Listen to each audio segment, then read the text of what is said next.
Hey y'all, in this video I'm going to share one thing you should be thinking about when you're trying to pay yourself or pay other staff for your new nonprofit. Let's get into this one.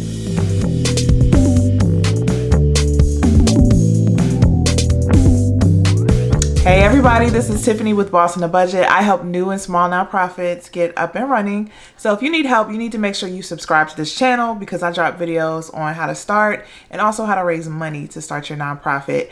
So I want to get into this topic, y'all, because it's a question I get a lot about: how do I pay myself, or how do I pay staff? And I'm going to take one specific part of that. I'm not going to talk about everything because I actually have done an overview video that talks about how do you pay staff? Like, what do you think about? What do you start with? So refer to that video for an overview, and I'm linking it above just so you can see it. But in this video, I'm going to talk about the difference between an employee and an independent contractor.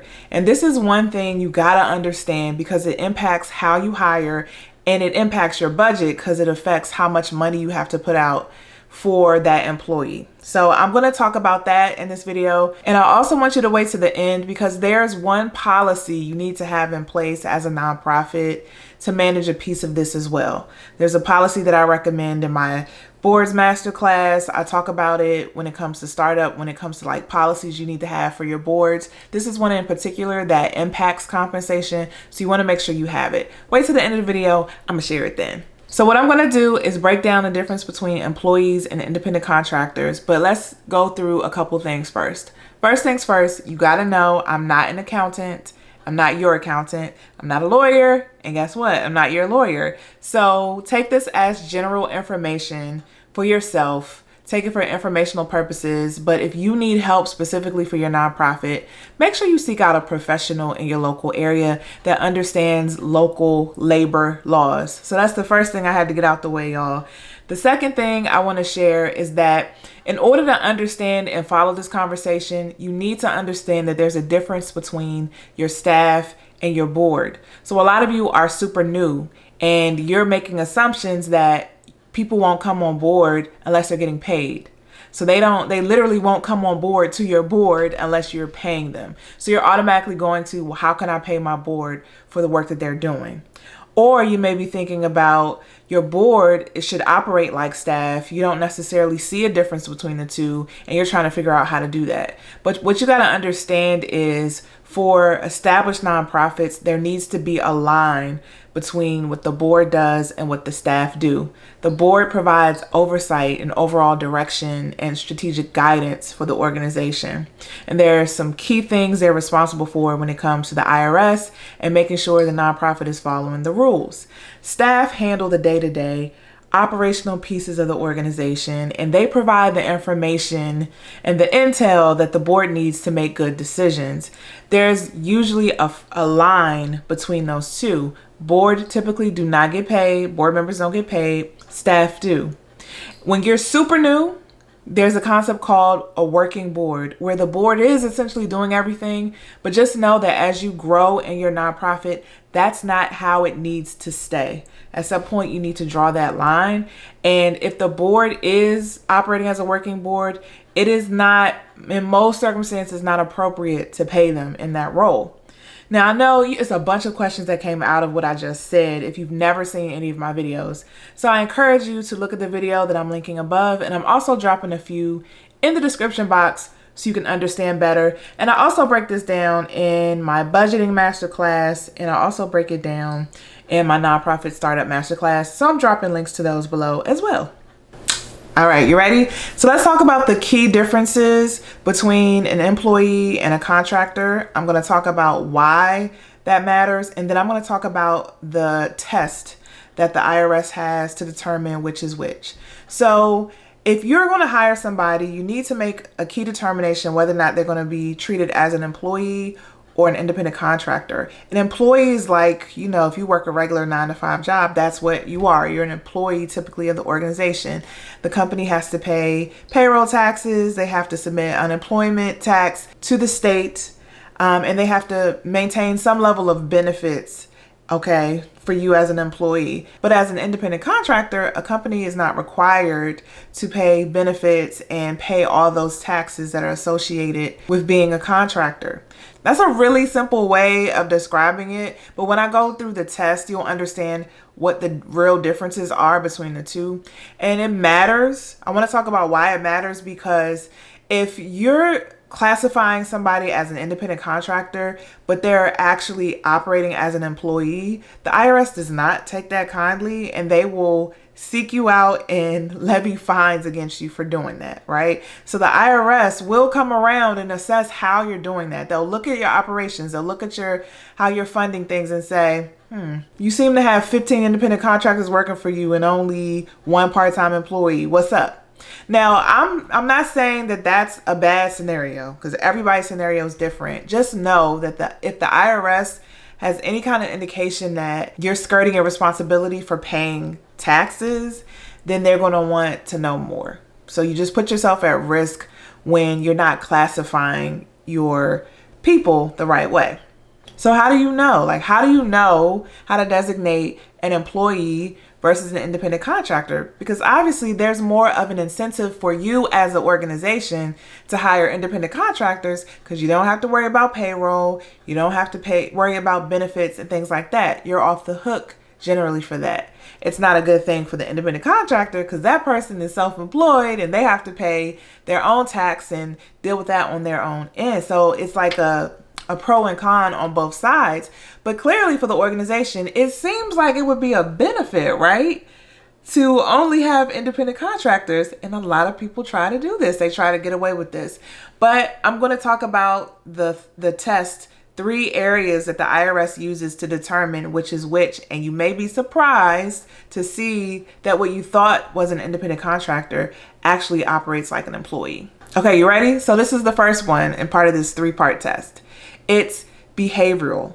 So who controls what and how the person does their job?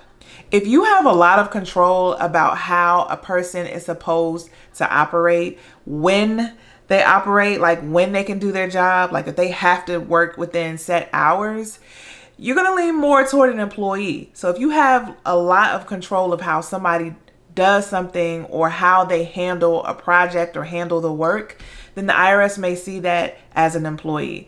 Again, I just want to stress, y'all, I am not an accountant, and I'm just explaining this to you so you can learn more. So I'm also linking the IRS documentation so you can see this for yourself. But if you have a significant amount of control over how the work gets done, that's an indicator that you may need to hire someone as an employee and not an independent contractor. So if you have a contractor on the flip side, say you have a scope of work and a set of things that needs to be done, and that contractor can figure out how they're going to get it done within your broad parameters. Say you need to get it done in a month. Well, they do whatever they need to do to get it done. They don't need to necessarily check in and have you micromanage it, but they can come back and say, okay, the project is done. And so that's how an independent contractor would act, but you wouldn't necessarily do that for someone who's an employee. You probably want to have a tighter rein on how they do the work. So the first test is behavioral. The second test is financial. So who's responsible for how a person gets paid, determining how a person gets paid, or who's responsible for the financial resources in order to get the project done. As an independent contractor, you generally cannot rely on a company you're contracting with to provide you with a computer or to pay you on a regular pay schedule, right? To handle all of your pay, your benefits, and your taxes and all of that. You're an independent contractor for a reason. So that's your responsibility. So as a nonprofit, if you're paying for certain things, if you're paying for equipment, if you're paying for the supplies for the contractor to do the work, that's an indication that you maybe need to classify that person as an employee and not an independent contractor. The final piece of the test is the type of relationship. So in terms of the type of work that needs to be done, is it central to the business of the organization, right? Does that person or the role that they play, is it key to the functioning of the organization? If it is, then you likely need to classify that person as an employee and not a contractor. So if the organization can survive without necessarily having the independent contractor in place, then you may be leaning more to that person being a contractor. So This is where a lot of people get hemmed up, especially when it comes to the executive director role. In almost every situation I can think of, it's not appropriate for someone who's serving as an executive director to be an independent contractor. And I know some people are going to push back, and some people are going to be like, well, we don't have the resources to pay payroll, so that's what it is, Tiffany. Or, you know, they can work on contract. I know other people who serve as executive director, but they're an independent contractor, and that's fine and well. That's what you choose to do. I'm just telling you that that's probably a hard sell if the IRS gets wind of that. So positions in your organization that are key to the functioning of the organization, that's an indicator that you maybe need to classify that person as an employee and not a contractor. Again, you need to seek a professional if you have specific questions or you need help with figuring out where a person may land. But I will tell you, in most circumstances, I've seen that it's not appropriate for an executive director to be an independent contractor. Hey y'all, just wanted to pop in real quick just to say that just because you meet one of the criteria in the test doesn't mean you're automatically an independent contractor or an employee. You have to consider all three of the factors in totality, and you have to consider your specific situation. So it's not very cut and dried, which is why I keep saying throughout this whole video that you should really consult with a professional in your area who can help you figure out if you should be classifying people as employees or independent contractors. Okay, back to the video. So if you are thinking of transitioning to an executive director position, then you might as well think of that as an employee position, and you need to start thinking about what are the resources you need to have lined up in order to be able to pay payroll and keep paying payroll. Payroll is not always cheap. You gotta submit taxes for the person. You have to submit your own taxes on the nonprofit side. You may be able to get some benefit from being a nonprofit. Again, seek an accountant for that. But you also have to pay unemployment tax to the state. You have to get workmen's compensation policies in place. There are certain things you gotta have in order to get ready for payroll. So if you know that's how you wanna transition, you wanna transition into that role, you might as well get ready. Start thinking about all of that and budgeting that out, so you can accommodate that within the money you need to raise to transition to a paid position. So again, I'm giving another plug to my budgeting class, because I went pretty deep on this in my budgeting masterclass, because you were basically over my shoulder. I was showing you how to build a budget from scratch. And one of the first things you need to decide is how you're handling your staff, because that impacts what budget line you're putting the cost for paying staff people. So I go into a lot of detail in my budgeting masterclass, so make sure you check it out. It's in the link below. I also promised to tell you one policy you need to have in place if you're trying to do compensation, and I'm going to lift up the executive compensation policy you should have for your nonprofit.